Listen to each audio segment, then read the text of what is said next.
ৰাজ্যত পুনৰ মৰেল পুলিচিঙৰ ঘটনা সংঘটিত হৈছে। এবাৰ এজন যুৱকক আসলতে ছাগলী চোৰৰ সন্দেহত এজন যুৱকক উপৰ্যুপৰি প্ৰহাৰ কৰিছে আৰু সেই অভিযোগ উত্থাপন হৈছে এবাৰ বিজেপি সদস্যৰ বিৰুদ্ধে। আৰু এইদৰে আসলতে পুনৰ মৰেল পুলিচিঙৰ ঘটনা সংঘটিত হৈছে। ছাগলী চোৰৰ সন্দেহত এজন যুৱকক প্ৰহাৰ কৰা হৈছে আৰু কেৱল প্ৰহাৰ কৰাই নহয়, মুমূৰ্ষু অৱস্থাত পেলাই থৈ যোৱা হৈছে ৰাজপথত।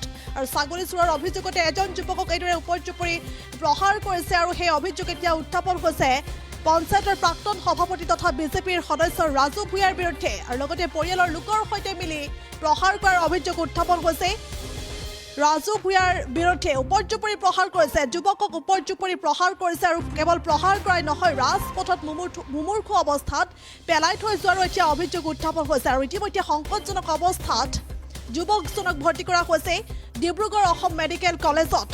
আৰু সংকটজনক অৱস্থাত এইদৰে যুৱকজনক ভৰ্তি কৰা হৈছে। আৰু এই ঘটনা সংঘটিত হৈছে তিতাবৰ ৰঙাজান চাহ বাগিচাত। তিতাবৰ ৰঙাজান চাহ বাগিচাত এই মৰেল পুলিচিঙৰ ঘটনা সংঘটিত হৈছে। ছাগলী চোৰৰ অভিযোগতে এজন যুৱকক প্ৰহাৰ কৰা হৈছে। ছাগলী চোৰৰ অভিযোগত ধলি চাহ বাগিচাৰ বুবুল চাওৰা নামৰ যুৱকজনক প্ৰহাৰ কৰাৰ অভিযোগ উত্থাপন হৈছে বোকাখলা গাঁও পঞ্চায়তৰ প্ৰাক্তন সভাপতি তথা বিজেপি দলৰ সদস্য ৰাজু ভূঞাৰ বিৰুদ্ধেহে অভিযোগ উত্থাপন হৈছে। বুবুল চাওৰা নামৰ যুৱকজনে পৰিয়ালৰ সৈতে মিলি ছাগলী চোৰ কৰাৰ অভিযোগত আসলতে উপৰ্যুপৰি প্ৰহাৰ কৰা হৈছে। উপৰ্যুপৰি প্ৰহাৰ কৰি এইদৰে ৰাজপথত পেলাই থৈ গৈছে বুলি অভিযোগ উত্থাপন হৈছে। আৰু সম্প্ৰতি চিকিৎসাধীন হৈ আছে বুবুল চাওৰা, সম্প্ৰতি চিকিৎসাধীন হৈ আছে আৰু মুমূৰ্ষু অৱস্থাত ডিব্ৰুগড় অসম মেডিকেল কলেজত ভৰ্তি কৰা হৈছে যুৱকজনক অৱস্থা অতি সংকটজনক বুলি জানিব পৰা গৈছে। আৰু যদিও চিকিৎসকে উন্নত চিকিৎসাৰ বাবে ইতিমধ্যে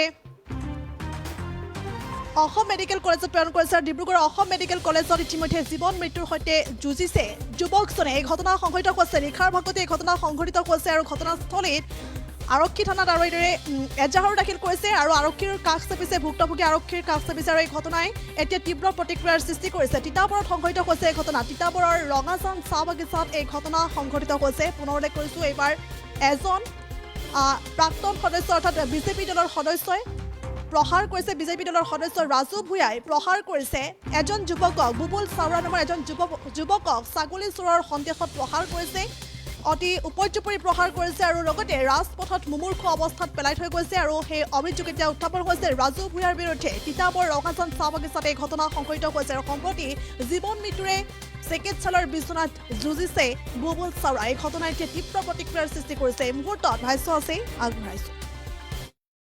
আপোনাৰ মই দোকান 6টা বজাত দোকানত 5টা বজাত দোকান খুলি দোকানৰ বস্তু দিয়া মেলা কৰি আছিলোঁ।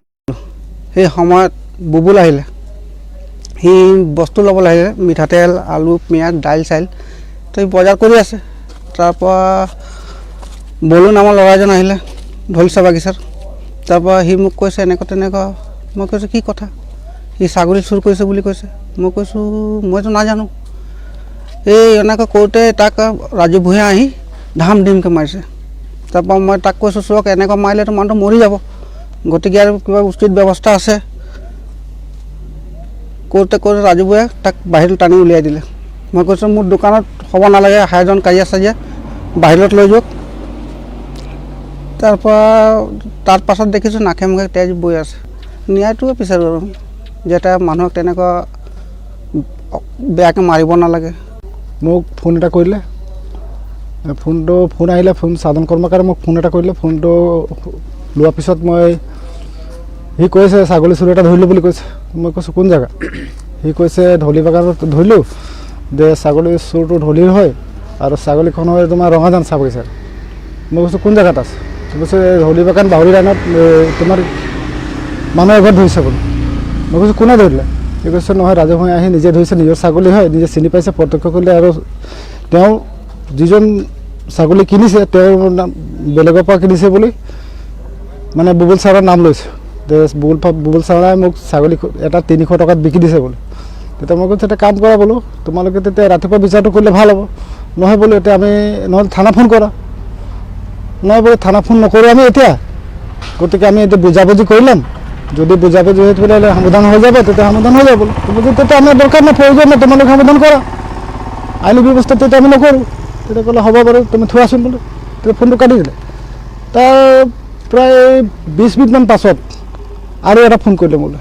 তাৰপিছত ফোন কৰিছে তুমি এটা কাম কৰাচোন চোৰটোক ধৰি থৈছে তুমি আহাচোন বোলো মই কৈছোঁ কোন জেগাত আছে কৈছে চাউলৰ লাইন তিনিআলিত ধৰিছোঁ দোকান এখন ধৰি থৈছে বোলো তেতিয়া মই চিন্তা কৰিলোঁ ব'লা বোলো তাৰপিছত সিহঁতিকেইটা মটৰচাইকেলত আহিছিলে মটৰচাইকেলত অহাৰ পিছত মই ক'লোঁ তিনিটাত মটৰচাইকেলত যাব নহয় তোমালোকে মটৰচাইকেলত ব'লা এজন আৰু এজন মোৰ লগত ব'লা কোন জেগাত আছে বোলো তেতিয়া মোৰ লগত এজন ব'ল গৈছিলোঁ যোৱাৰ পিছত মই গৈ চাইছোঁ হঠাৎ মাৰি পিট পিটি ব্লাড চালাড লৈ আছে ৰাস্তাত পৰি আছে তেতিয়া মই সুধিছোঁ কোনে মাৰিলে তেতিয়া কৈছে ৰাজুদাৰ নাম কৈছে সিহঁতিকেইটা মাৰিলে বোলো ভিতৰত আৰু সাক্ষী দিলে মোক তেতিয়া কোনে মাৰিলে তাক সুধিলোঁ যিহেতৰ দোকান হয় যিখন দোকানী ব্যৱসায় কৰে তেওঁক সুধিলোঁ তো কোনে মাৰিলে তেওঁ কৈছে আমুকে আমুকে মাৰিলে বোলে তুমি চালে নাই মই চাইছোঁ বুলি ক'লে কৈছে তেতিয়াহ'লে আমি এইটো একচেপ্ট কেনেকৈ কৰিলোঁ বোলে আমিতো ট্ৰিটমেণ্ট কৰিব লাগিব পুলিচক অৱগত কৰিব লাগিব তেতিয়া আমি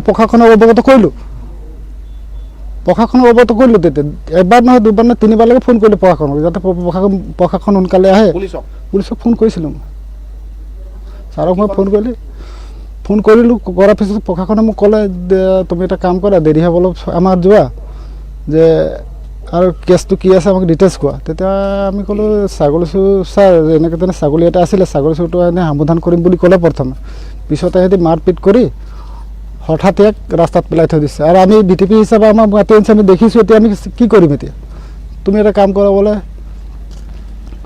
ট্ৰিটমেণ্ট কৰাৰ ব্যৱস্থা কৰা মেডিকেলত নিয়াৰ ব্যৱস্থা কৰিলে তেহেঁতিকেইটা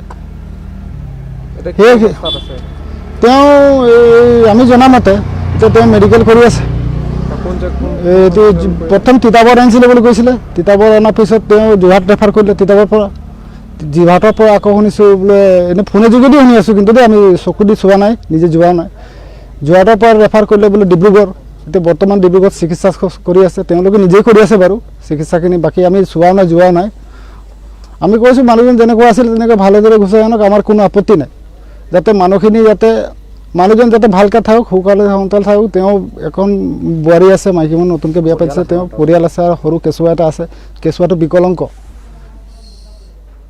সেইকাৰণে বাধ্য পৰি আমি প্ৰশাসনক আকৌ এখন যিকোনো খবৰৰ বাবে যোগাযোগ কৰক 7099017330 লগতে 7099017110 নম্বৰত